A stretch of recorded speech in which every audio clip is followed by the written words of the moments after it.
Pedro Alonso Lopez, aka the Monster of the Andes, is a prolific Colombian pedophilic and ephemophilic serial killer, serial rapist, stalker, and abductor, believed to have murdered over 300 young girls in Colombia, Ecuador, and Peru. He is considered by many to be one of the world's most prolific serial killers and rapists. To this day, he is presumed to be at large.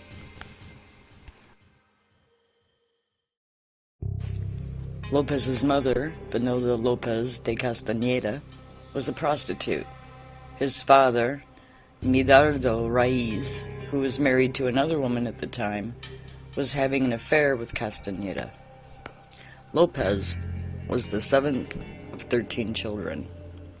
Raiz was shot and killed 6 months before Lopez was born when a rebellious mob attacked the grocery store he was in. This attack occurred at the same time as the beginning of the civil war in Colombia, known as La Valencia. Lopez's mother claimed to be loving and caring, but Lopez said that she was cruel and abusive as she raised him. Lopez also claimed that from a young age he would watch his mother have sex with clients and that she would let them hit her. When he was 8, Castañeda caught Lopez molesting his younger sister, resulting in him being kicked out of the house. Days later, he was found by a pedophile who lured him with the promise of a hot meal and a bed. Instead, the man took him into an abandoned house and repeatedly sodomized him. After the incident, he joined a gang of street children for protection. The gang would often fight others with knives and belts for food and places to sleep in. They would also smoke bazuco, a type of drug derived from cocaine.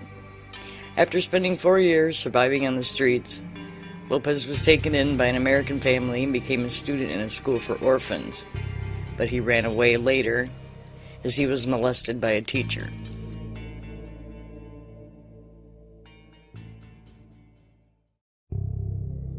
As a young adult, Lopez began to steal cars and sell them to local chop shops in exchange for sums of money. Lopez was arrested in 1969 for the auto thefts and sentenced to 7 years in prison in Bogota. 2 days into his sentence, he was brutally raped by 3 other inmates. Days later, Lopez made a shiv for himself and killed his rapist. The killings gained him the grudging respect of the other inmates. He was never bothered again, and because they were considered acts of self-defense by the local Colombian Justice Department, only 2 years were added to his previous sentence for the murders. Following his release in 1978, Lopez became a drifter, began abducting, raping, and murdering an average of 3 young girls per week. On one occasion in Peru, Lopez attempted to abduct a 9-year-old child from an Indian tribe, but he was caught in the act. As a result, Lopez was beaten, tortured, and buried up to his neck by the natives, who planned to pour syrup on his head and let him be eaten alive by ants. However, he was saved by an American missionary. She intervened and convinced them to let her deliver him to the police. The tribe reluctantly agreed, but the unaware missionary instead drove Lopez to the Colombian border, where she set him free. Afterwards, he began traveling through the countries of Colombia and Ecuador, abducting and murdering more girls along the way. Police initially believed that slavery and prostitution rings were abducting the missing children. Following a flash flood near Ambato, Ecuador in 1979, the bodies of 4 of the missing children were uncovered and found.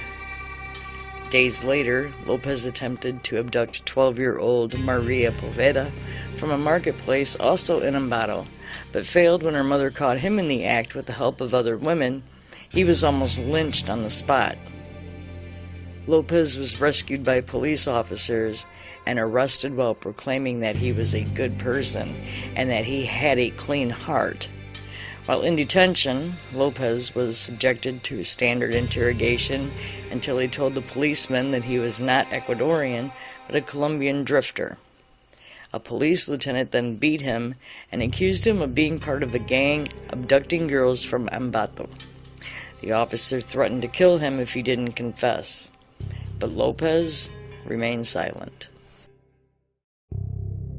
In that moment, the officer's superior, Captain Pastor Cordova, entered the room and told all the policemen to leave, deciding to interrogate the suspect himself with a more friendly approach.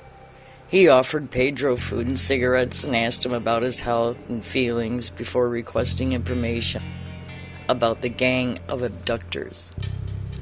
Lopez shrugged and said that he knew nothing about that. When the captain told him he was under great pressure from the families of the missing girls to find whoever abducted them, Lopez told him that he could find one victim in a cabin outside the town. So the police went to the cabin and found a new dead body lying on an old mattress, who was identified as Ivanova Hakom, a missing girl. After Cordova asked Lopez how many girls he killed, Lopez looked upwards and said, over 200 in Ecuador, some 10s in Peru, and many more in Colombia. The president was informed, and he ordered that Lopez should be taken to the places where he had left the bodies until all the victims in Ecuador were recovered.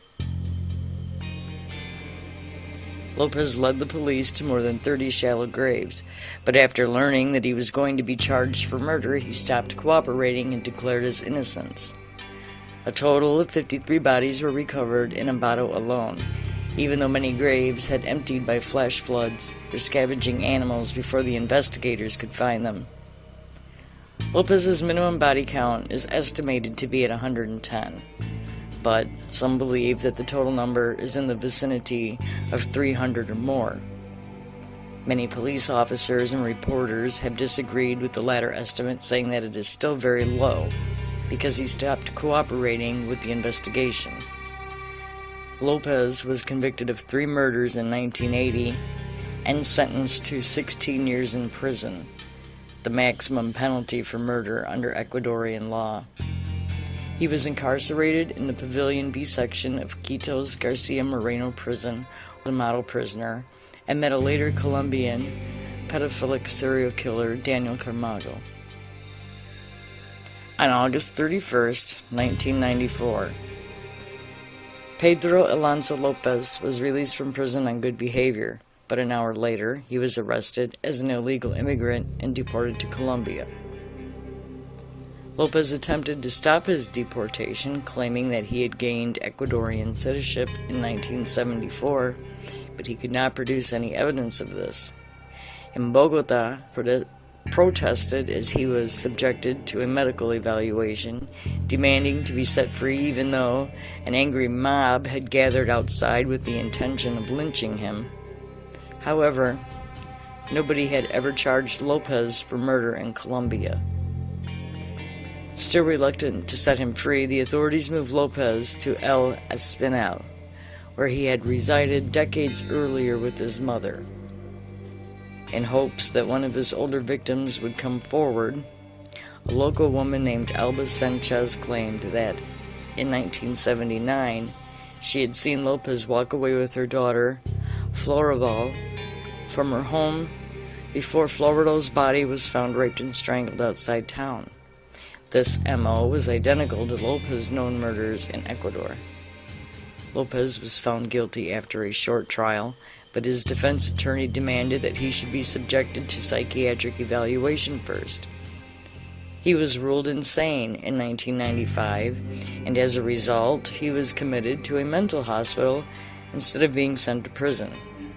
In 1998, a new evaluation deemed him sane, and he was released on $50 bail and the condition that he should continue receiving psychiatric treatment and reporting himself to police every month.